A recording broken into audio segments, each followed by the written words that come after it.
pessoal. Deus abençoe a vida de vocês, Deus abençoe a minha vida também.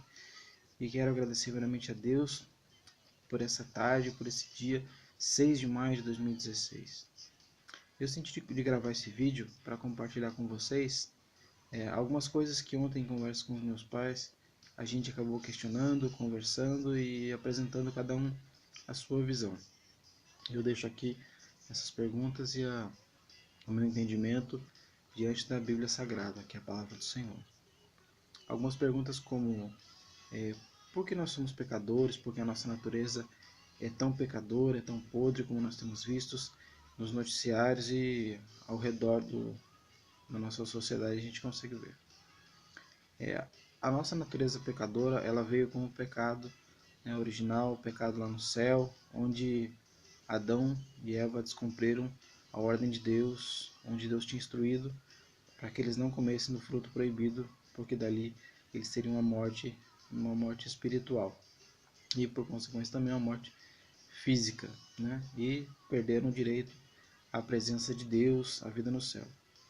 E aí o mundo começou com todas as atrocidades que existem.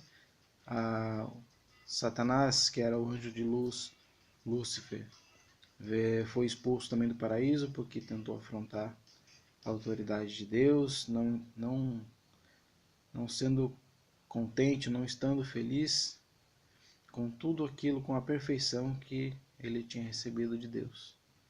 E com a sua rebeldia, ele conseguiu ainda afastar 1/3 dos anjos, né, da presença de Deus também, que hoje são conhecidos como os demônios, são os anjos caídos. E a gente tendo se afastado de Deus, a gente ficou fora de todas as bênçãos da morada com Deus, da perfeição, que era o céu. E onde nós passamos a conviver com o pecado, com as falhas, com as nossas grandes limitações que têm nos trazido consequências ruins. E, como nós transgredimos a lei de Deus, e Deus é justo, o preço precisaria ser pago, assim como lá nós vemos no Antigo Testamento, desde Gênesis até Malaquias, nós vemos que para todo erro, para todo pecado, deve ser apresentado um sacrifício, que antigamente eram uns animais e que não poderia ser qualquer animal, tinha que ser um animal perfeito, um animal limpo, um animal puro e sem defeitos, né? Não podia levar um animal aleijado, por exemplo, que não era recebido. E desse sacrifício, ele era oferecido a Deus para que cobrisse os nossos pecados e nós pudéssemos continuar vivendo. Só que chegou um tempo que já não existiria mais como nós pagarmos esse pecado.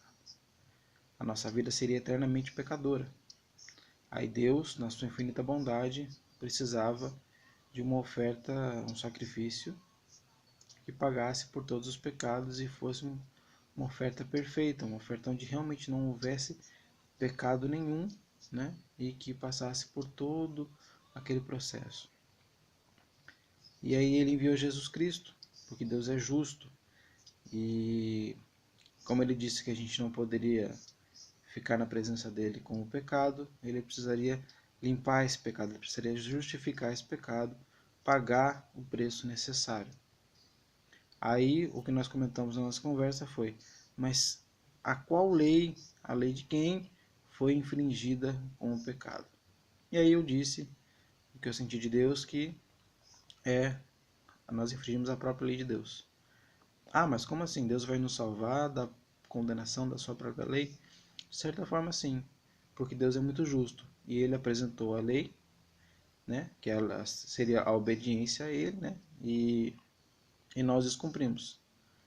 E ficou uma conta em aberta, onde ele não poderia nos deixar sem pagar essa conta, uma vez que ele é justo. Então não é porque nós somos criaturas, né, dele que ele não iria nos cobrar. E aí, como ele, na sua grande justiça, a dívida precisaria ser paga. E só que nenhum de nós aqui nessa terra, né, já visto que nós somos a origem do pecado, né, de Adão e Eva, nós não teríamos capacidade de pagar. E aí foi que ele enviou o Cordeiro de Deus, né, o seu Filho Jesus Cristo, que é o único, né, que poderia pagar pelos pecados da humanidade.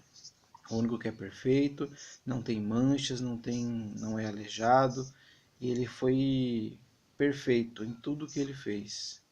Ainda nessa terra ele veio com perfeição e precisou ser morto para que o pecado fosse pago pelo sangue de Jesus. Precisaria de derramamento de sangue de alguém inocente, coisa que nós já não somos.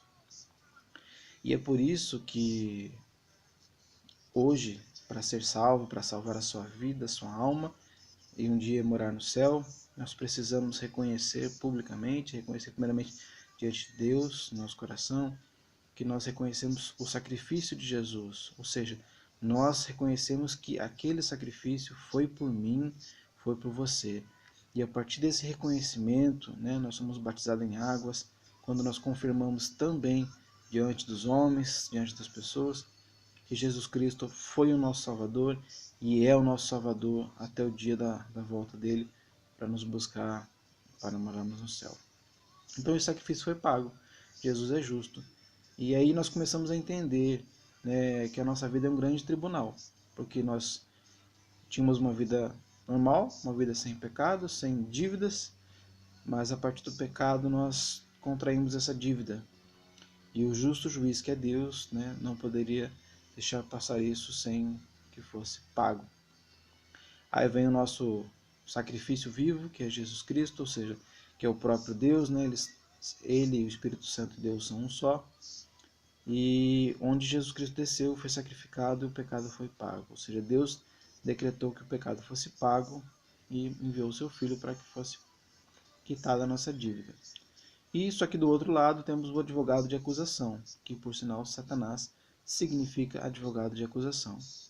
E é por isso também que na Bíblia nós encontramos uma passagem dizendo que uma orientação para que nós não pecássemos, mas que se nós pecássemos, poderíamos contar com o nosso advogado de defesa, que é Jesus Cristo, e aí nós entendemos a composição do tribunal, onde nós somos o julgado, o réu, tem Deus que é o juiz, Jesus Cristo que é o nosso advogado de defesa, e em contrapartida o advogado de acusação, que é Satanás, que era Lúcifer. E onde o pecado foi pago, ou seja, o processo se deu por encerrado, então a dívida já foi paga. Então, para que nós não sejamos condenados, nós precisamos reconhecer, essa defesa que foi apresentada em nosso favor, ou seja, nós fazemos parte dessa defesa, reconhecemos que foi por nós e assim nós somos libertos. Só que para que nós continuemos com a nossa vida com essa garantia, nós não podemos abandonar esse advogado, pois ele defendeu a nossa causa e nós só temos parte do que ele nos oferece enquanto nós estivermos juntamente com ele e continuando a reconhecer que é ele quem guia as nossas vidas. Ou seja, a nossa vida passou a ser direcionada 100% por ele, como na verdade ela sempre foi, porém agora eu estou reconhecendo isso e permitindo, com a minha autoridade de indivíduo, meu livre-arbítrio, estou permitindo que Deus conduza isso para a minha vida eterna. E se eu assim conduzir, eu serei salvo, a minha alma será salva. Outro ponto importante, e bem rapidinho, eu vou comentar, é a questão de, mas eu faço bem, o ideal é sempre fazer o bem, e eu vou para o céu porque eu faço bem. Não é bem por aí. Fazer o bem é importante, óbvio, Deus é bom e Deus fez o bem em todo o tempo, mas não é isso que salva a nossa vida. O que salva a nossa vida é reconhecermos que Jesus Cristo é o nosso Senhor e assim nós seremos salvos através desta fé, dessa crença, e quando somos batizados em águas. Deixamos bem claro que nós somos dele e unicamente dele e nós vamos para ele. O inimigo ele também oferece muitas coisas, o diabo te dá muitas coisas se você for pedir para ele. Porém, ele também vai querer, como ele é invejoso, ele vai querer que você reconheça ele como seu Senhor. Porém, ele não pode garantir a tua salvação, ele não pode te dar aquilo que só Deus pode te dar. Então não acredite que alguém nesse mundo, alguém no mundo celestial, tipo Satanás, pode te dar alguma coisa que só o teu Pai, o teu Criador, pode te oferecer e te dar. Então essa é a mensagem que eu queria deixar aqui, e que em nome de Jesus você possa ouvir, refletir e colocar em oração para que Deus mostre tudo o que Ele precisa colocar na sua vida. E que Deus abençoe a cada um de nós. Amém.